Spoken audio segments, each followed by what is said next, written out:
အားလုံးပဲမင်္ဂလာပါခင်ဗျ channel လေးကနေပြန်လည်ကြိုဆိုလိုက်ပါတယ်ဒီနေ့မှာတော့ပြည်သက်တို့နားဆင်ရမယ့်ဇာတ်လမ်းလေးကတော့ကဘာကြီးရဲ့ဘေးဆိုးတစ်ခုနဲ့ရင်ဆိုင်ရတဲ့အချိန်မှာချီရတဲ့တာလီတွေအသက်ကိုဗရဏာမထားဘဲနဲ့ရုန်းကန်ခဲ့တဲ့မိခင်တယောက်ရဲ့စိတ်လှုပ်ရှားပွဲရာနာကျင်ပွဲရာမော်ကွန်းတစ်ပုတ်အဖြစ်ရိုက်ကူးထားတဲ့ဇာတ်လမ်းလေးပဲဖြစ်ပါတယ်အဲ့တော့အခုပဲစတင်လိုက်အောင်ပါ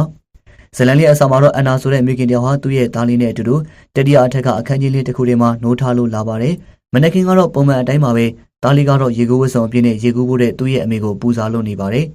အန်နာကတော့ထုံးစံအတိုင်းပါပဲမနက်စာပြင်ဆင်ပြီးတော့မှသူ့ရဲ့သားကိုဆေးတွေတောက်ဖို့အတွက်တတိပေးနေတာပါဒီလိုနဲ့မနက်ခင်းအလုပ်တွေရှုပ်နေတော့မှပဲတာလီကသူ့အမေရဲ့အလုပ်သုံးဖို့ကိုပုံဆွဲဖို့တဲ့ခဏပေးဖို့တောင်းဆိုပါတယ်အမေကပုံဆွဲဆောင်နဲ့ဆွဲဖို့ပြောလိုက်တော့တာလီကဒီမှာဆွဲလို့ရှိရင်မေမေမြင်ရမှာမဟုတ်ဘူးလို့ချေပြီးတော့ပြောခဲ့ပါတယ်တနာတဲ့စိတ်နဲ့ပဲခွင့်ပြုပေးလိုက်ပါတယ်ကလေးကဖုန်းကိုယူဖို့တဲ့အပြေးလွှားသွားရင်းနဲ့ပဲထမင်းပြင်နေတဲ့အန်နာကိုဝင်ပြီးတော့တိုင်မိပါတယ်ရုတ်တရက်အန်နာတယောက်ထိတ်လန့်သွားခဲ့ပါတယ်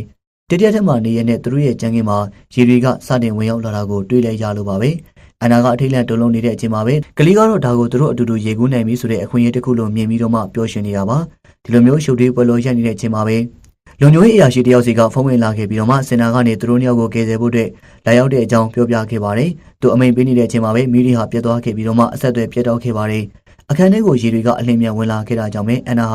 တားဖြစ်သူရဲ့ဈေးတွေကိုအသေးအံသွားပြီးတော့ယူခဲ့ပါတယ်အဲ့ဒီခါမှာတော့စောစောကအဆူခံရတဲ့တာလီဟာဗီဒီယိုထဲမှာပုံနေတာကိုတွေ့ရှိခဲ့ရပြီးဒီချိန်ကစပြီးတော့အန်နာတို့ရဲ့အသက်ရှင်ရက်တည်ရေးတိုက်ပွဲကြီးကစနေပါပြီအန်နာကတော့ AI ရဲ့သူတည်တည်တယောက်ဖြစ်ပြီးတော့မှ emotion engine လို့ခေါ်တဲ့ program တစ်ခုကိုတီထွင်နေတဲ့အဖွဲ့ဝင်တစ်ယောက်ပဲဖြစ်ပါတယ်ဒါကြောင့်မလို့ပဲအရာရှိကဒီရေဘေးကြီးအတွင်းမှာသူမနဲ့တာကိုလာရောက်ကဲစေတာပဲဖြစ်ပါတယ်ရေတွေကပို့ပြီးတော့မြင့်တက်လို့လာခဲ့ပြီးတော့လူတွေဟာအပေါ်ထက်ကိုတိုးဝေးပြီးတော့တက်နေပါတယ်အန်နာကြောက်တဲ့စိတ်မရှိဘဲနဲ့ကလေးကိုရဲရင်လောက်အောင်တချင်းဆိုခိုင်းရင်းနဲ့လေကားအတိုင်းတဆင်ချင်းစီတက်လာခဲ့ပါတယ်ခုနလောကိုရောက်တဲ့အခါမှာတော့လေကားတွေဟာပိတ်နေတာကြောင့်ပဲနောက်ထပ်လမ်းကြောင်းတစ်ခုတိုင်းသွားခဲ့ရပြန်ပါတယ်ခဏကြာမှတော့အရာရှိကသူတို့နှစ်ယောက်ကိုမြင်သွားခဲ့ပြီးတော့အော်ခေါ်လိုက်ပြီးအဲ့လိုမျိုးအာယုံပြတ်သွားခဲ့တဲ့ခဏလေးအတွင်းမှာပဲကလေးဟာရုတ်တရက်ပျောက်ကွယ်သွားခဲ့ပါတယ်အန်နာဟာကြောင်းလက်တကြားနဲ့ဘေးနားကအခန်းထဲကိုပြေးဝင်ပြီးတော့မှရှာဖွေခဲ့ပြီးတော့အဲ့ဒီချိန်မှာအင်အားကြီးမားလာတဲ့ရေလမ်းကြီးကအခန်းထဲကိုဝင်ရောက်လို့လာခဲ့ပြီးတော့အန်နာကိုဆွဲချသွားခဲ့ပါတယ်ရေစီးနဲ့တူကလေးရဲ့ဆေးရိပ်ကလည်းလွင်မျောပျောက်ခဲ့ရပြီးရေထဲမှာရုံငယ်ရင်းနဲ့အန်နာဟာတားလီကိုပြန်လည်ရှာဖွေနိုင်ခဲ့ပေမဲ့သူတို့နှစ်ယောက်စလုံးကမိမျောလို့နေပါဖြစ်ခဲ့ကြတာပါကံကောင်းစွာနဲ့ပဲအရာရှိကအချိန်မီရောက်လာခဲ့ပြီးတော့မှသူတို့ကိုလုံခြုံတဲ့နေရာစီကိုဆွဲတင်နိုင်ခဲ့ပါတယ်ခဏကြာတဲ့အခါမှာတော့အရာရှိဟာအန်နာတို့ကိုတိုက်ခိုက်ရဲ့ခေါင်းမိုးဘောကိုလိုက်ပို့ပေးရင်းနဲ့အမှန်တရားကိုထုတ်ဖော်ခဲ့ပါတယ်အန်နာဟာရေရီဟာငံနေတဲ့အကြောင်းပြောပြတော့မှအရာရှိက3နှစ်အစောပိုင်းကအုတ်ကာခဲတစ်လုံးအန်နာတိကတိုက်ကိုဝင်တိုက်ခဲ့ပြီးတော့မှရေခဲတွေအရေးပြောပြီးတော့ပင်လယ်ရေနဲ့အတူတူကဘာအနှံ့ကိုရေတွေလှမ်းမိုးခဲ့တာဖြစ်တယ်လို့ရှင်းပြပါတယ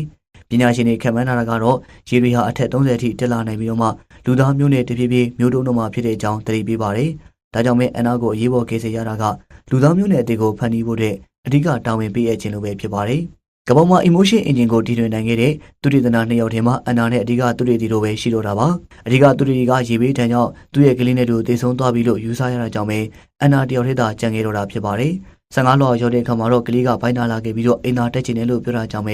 သူတို့တွေခိတရနာခဲ့ရပါတယ်အန်နာကအရာရှိရဲ့ဖုန်းကိုယူပြီးတော့မှသူ့ရဲ့အမေစီကိုဖုန်းခေါ်ခဲ့ပါတယ်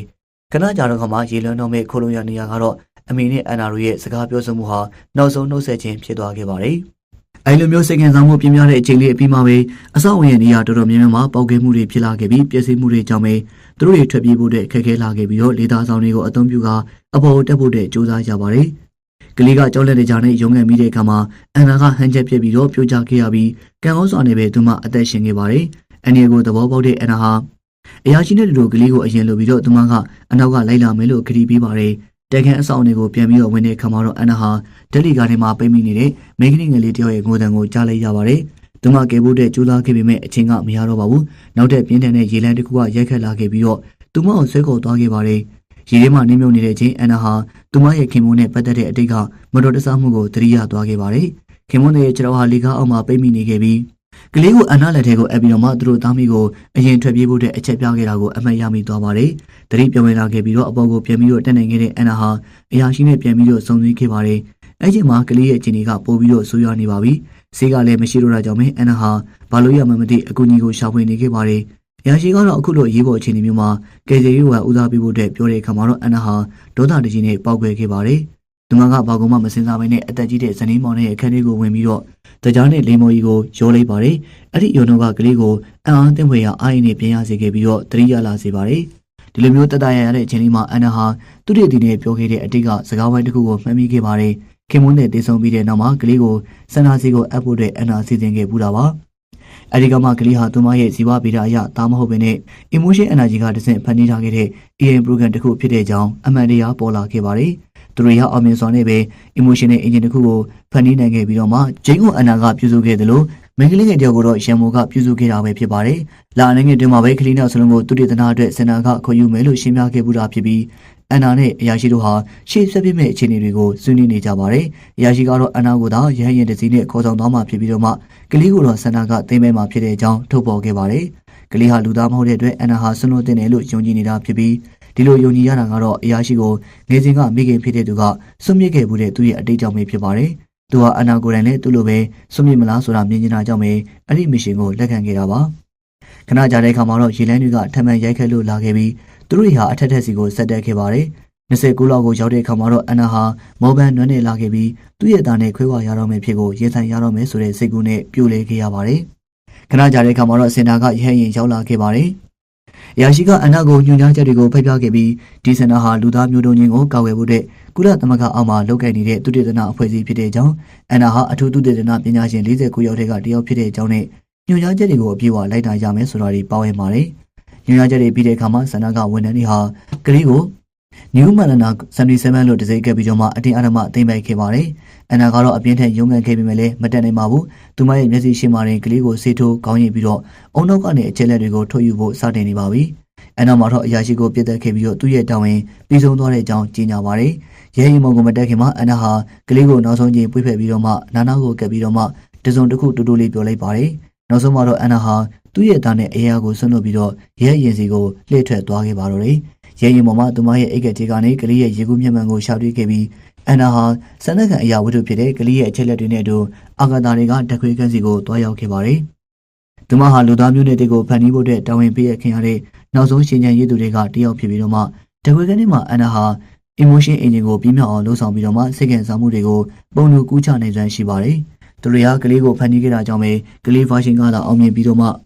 အခုတော့မိခင် version ကိုတည်တင်ဖို့အတွက်ကြိုးစားနေတာဖြစ်ပါတယ်။ရုတ်တရက်ပဲအုတ်ကားရဲ့အပိုင်းစားတစ်ခုကသိပ္ပံပညာရှင်တွေစီးနှင်းလာတဲ့ရင်ကိုဝင်ပြီးတော့တိုက်သွားခဲ့ပါတယ်။အဲဒီခါမှာဇလန်ဟာအစကပြန်ပြီးတော့စတင်သွားပါတယ်။အရာအလုံးကပထမဆုံးမြင်ကွင်းလို့ပြန်ပြီးတော့ဖြစ်သွားခဲ့ပါတယ်။ဒါပေမဲ့လည်းတခုတော့မတူပါဘူး။အန်နာရဲ့အင်ဂျီပေါ်မှာကဏ္ဍတွေကိုရိုက်နေလို့ထားပါတယ်။အတိတ်ကဖြစ်ရတဲ့ရဲ့မညံပိုင်းစားတွေဟာအန်နာရဲ့စိတ်တွေကိုဖြည်းဖြည်းချင်းဝင်ရောက်လာခဲ့ပြီးသူမဘာလို့ရမယ်ဆိုတာကိုသဘောပေါက်လာခဲ့ပါတယ်။သူမဟာကလေးကိုစနာစီကိုအနံ့ဖို့တဲ့ညှင်းဆန်ခဲ့တာဖြစ်ပြီးတောင်းကတင်ဖို့တဲ့ဆုံးဖြတ်ခဲ့ပါတယ်။အဲဒီခါမှပဲရေလန်းကြီးဟာပြန်လည်ဆောင်းဝင်လို့လာခဲ့ပြီးတော့နောက်တစ်ချိန်အသက်ရှင်ကျန်ရပြီးတဲ့နောက်မှာတော့ကလေးဟာပျောက်ကွယ်သွားပြန်ပါတော့တယ်။အန်နာကတော့ရေထဲမှာကူးခတ်နေတဲ့ကလေးနဲ့တူတဲ့ကလေးကိုတွေ့တဲ့အခါမှာစက္ကန့်မဆိုင်မနဲ့ရေထဲကိုခုန်ချပြီးကယ်တင်ခဲ့ပါတယ်။အဲဒီခါမှာတော့သူမရဲ့အရင်ဘဝကမှန်ညံအပိုင်းစားတွေပြန်ဝင်လာခဲ့ပြီးဇလန်ကတော့အရာရှိကသူမကိုကယ်ဆယ်လိုက်တဲ့အပိုင်းစီကိုရုတ်တရက်ရောက်သွားခဲ့တာပါ။ဒီချိန်လေးမှာပဲအန်နာရဲ့အင်ဂျီဘောကနံပါတ်တွေဟာပြောင်းလဲသွားခဲ့ပါတယ်။အရင်တုန်းက491ဖြစ်ခဲ့ပေမဲ့အခုခါမှာတော့980နဲ့မှခုန်ဖြစ်နေပါပြီ။ရှေ့မှာဖြစ်လာမဲ့ဖြစ်ပျက်တွေကိုကြိုပြီးတော့သိနေခဲ့တဲ့အန်နာဟာအရာရှိကိုရှောင်ချပြီးတော့မှကလေးကိုသာရှာဝေဖို့အာရုံစိုက်ခဲ့ပါတယ်။အရာရှိကသူမကိုတားဆီးဖို့ကြိုးစားတဲ့ခါမှာတော့အန်နာကသူ့စီကလက်နဲ့ကိုအလွယ်တကူသိမ်းယူခဲ့ပြီးကလေးရဲ့နေရာကိုထုတ်ပေါ်ခိုင်းခဲ့ပါတယ်။နောက်ထပ်ပေါက်ကွဲမှုတစ်ခုထပ်ပြစ်ပြီးတဲ့နောက်မှာတော့အန်နာဟာအပူလိုင်းတန်ကိုခံခဲ့ရပါတယ်။မျက်နှာပြင်မှာအဖြူမဲတွေမှိန်သွားခဲ့ပြီးတဲ့နောက်မှာတော့အန်နာရဲ့အင်ဂျီဘောကနံပါတ်ကတော့1931ကိုပြောင်းသွားခဲ့ပါတယ်။အဲဒီလိုအတန်အန္တရာယ်ရှိလာတဲ့အခြေအနေနဲ့ရင်ဆိုင်ရတဲ့အခါတိုင်းမှာကဘာကြီးကပြန်လည်စတင်ခဲ့ပြီးနံပါတ်တွေကတော့ထက်ကမြင့်တက်လို့နေခဲ့တာပါဒီကမှာတော့အန်နာဟာဖြစ်ပျက်တွေကိုတကယ်ပြောင်းလဲပြဖို့အတွက်ဆုံးဖြတ်ခဲ့ပါတယ်သူမဟာဓာတ်လီကားတွေ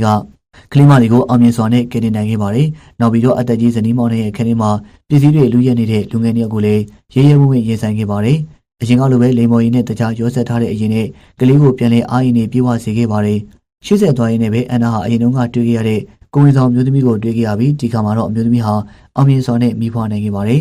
ဒီလိုမျိုးအတိတ်ပဲရှိတဲ့အပြောင်းလဲတွေကြောင့်ပဲအန်နာဟာသူ့ရဲ့ခရီးလမ်းတို့ဟာမတူညီနိုင်ဘူးဆိုတာကိုလည်းယုံကြည်သွားခဲ့ပါတယ်ရှေ့ဆက်ရင်းနဲ့ပဲအန်နာဟာကလေးကသူ့ရဲ့ဖုန်းတွေကပုံတွေကိုဆွဲကြည့်ဖို့တဲ့တိုက်တွန်းခဲ့တာကိုသတိရသွားခဲ့ပြီးဖုန်းကိုစစ်ဆေးကြည့်တဲ့အခါမှာတော့ကလေးဆွဲထားတဲ့သူတို့နှစ်ယောက်ခေါင်းမိုးပေါ်မှာအတူရှိနေတဲ့ပုံတွေကိုလည်းတွေ့လိုက်ရပါတယ်ဒါပေမဲ့ပို့ပြီးတော့ထိတ်လန့်စရာကောင်းတာကတော့ဒီလိုပုံမျိုးဟာထောင်ပေါင်းများစွာရှိနေခဲ့ပြီးတော့အချိန်ကာလတစ်ခုလေးကိုပဲထက်ကပြန်ပြီးတော့ပြနေတာပါဒါဟာအန်နာနဲ့ကလေးတို့ရဲ့အတူအဲ့ဒီဖြစ်ပျက်တွေကိုထောင်ပေါင်းများစွာသောအချိန်တွေတွေ့ကြုံခဲ့ရပြီးဆိုတဲ့အတိတ်ပဲဖြစ်ပါတယ် အန်နာဟာအရာရှိကိုလည်းအဲ့ဒီအမှန်တရားကိုသိစေခဲ့ပြီးတော့သူတို့တွေဟာအဆုံးသတ်မှာတော့ခေါမိုးပေါ်မှာအသက်ခံရမဲ့ကံကြမ္မာရှိတဲ့အကြောင်းပြောပြခဲ့ပါတယ်။သူမဲ့စကားတွေကြောင့်ပဲအရာရှိကလည်းအမှန်တရားကိုသိလာခဲ့ပြီးသူတို့တွေဟာအတူတကွပူးပေါင်းပြီးတော့နောက်ဆုံးအဆုံးသက်ကိုပြောင်းလဲနိုင်မှုတဲ့မျှော်လင့်ချက်တွေနဲ့ပဲခေါမိုးစီကိုအချိန်ပေါင်းများစွာတိုက်ခိုက်ရောက်လာခဲ့ကြပါတယ်။အချိန်ပေါင်းမရေတွက်နိုင်အောင်စူးစမ်းခဲ့ပြီးတဲ့နောက်မှာတော့အန်နာဟာအရေးကြီးတဲ့အချက်တစ်ခုကိုသတိထားခဲ့ပါတယ်။ပထမဆုံးအချိန်ခေါမိုးပေါ်မှာ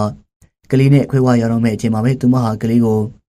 သူမပြန်လာနိုင်တဲ့တူလောင်ခန်းထဲမှာပုံနေဖို့တဲ့တူတူလေးပြောခဲ့ပူတာပါမသိလည်းပဲနဲ့ကလေးဟာထောင်ထဲကြည့်တဲ့အချိန်လေးမှာစိတ်ရှိလက်ရှိနဲ့အဲ့ဒီနေရာမှာပဲစောင့်နေခဲ့တာဖြစ်ပါတယ်နောက်ဆုံးတော့အန်နာဟာသားလေးကိုရှာတွေ့ခဲ့ပြီးဖြစ်ပြီးတော့မှတူလောင်ခန်းလေးကိုဖွင့်လိုက်တော့ကလေးကိုတွေ့ရပြီးသူမပေးတဲ့တရားရဲ့အကြောင်းသတိပြန်ပြီးတော့ဝင်လာခဲ့ပါတယ်နောက်ဆုံးအချိန်မှာပဲအန်နာဟာကလေးနဲ့မျှဝေခဲ့တဲ့မှန်ညံတိုင်းကိုဖတ်တွေ့ခဲ့ပြီးသူမရဲ့အသေးစိတ်တွေဟာအပြေးအဝနိုးထားလို့လာခဲ့ပါတယ်အမှန်တရားကတော့အခုချိန်ထိဖြစ်ပျက်ခဲ့သမျှအရာအလုံးဟာအန်နာနဲ့ကလေးတို့ကိုစမ်းသပ်ခံပြီးအသုံးပြုထားတဲ့ emotion engine တစ်ခုရဲ့တစ်စိတ်တစ်ပိုင်းစိတ်ရုပ် simulation တစ်ခုပဲဖြစ်ပါတယ်။အန်နာဟာအချိန်တိုင်းမှာပဲတားဖြစ်တဲ့သူနဲ့အတူရှိနေဖို့တဲ့ရွေးချယ်ခဲ့ခြင်းအပြင်စစ်မှန်တဲ့မိခင်မြစ်တာနဲ့စွမ်းအားကိုထောင်ပေါင်းများစွာအချိန်ကြီးနဲ့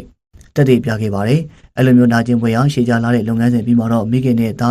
emotion engine ဟာအောင်မြင်စွာနဲ့ပြင်းပြောလို့သွားခဲ့ပါတော့တယ်။အန်နာနဲ့ဂျင်းတို့ဟာရုပ်ကနာကိုရတကယ်မရှိတော့ပေမဲ့လေသူတို့ရဲ့သတိနဲ့စိတ်တွေကတော့ဖန်တီးထားတဲ့ digital ကမ္ဘာအသစ်တစ်ခုထဲမှာဆက်လက်ရှင်းသန်နေပြီးမြစ်တာတွေနဲ့ဆက်လက်ကြီးထွားနေတော့မှာပဲဖြစ်ပါတယ်။ဆိုတော့ဒီဇလန်လေးရဲ့သင်ခန်းစာကတော့ကလေးကိုတင်းရဲ့အလုပ်သုံးဖုန်းလုံးဝမပေးပါနဲ့။ဘာကြောင့်လဲဆိုတော့အဲ့ဒါဟာကမ္ဘာလုံးဆိုင်ရာရေလွှမ်းမှုအောက်ကကဲကပီနဲ့မနစ်စာမစားခင်စိတ်ခင်စားမှုဆိုင်ရာအချိန်လေပတ်မှုထောင်ပေါင်းများစွာကိုဖြစ်စေနိုင်လို့ပဲဖြစ်ပါတယ်ခင်ဗျ။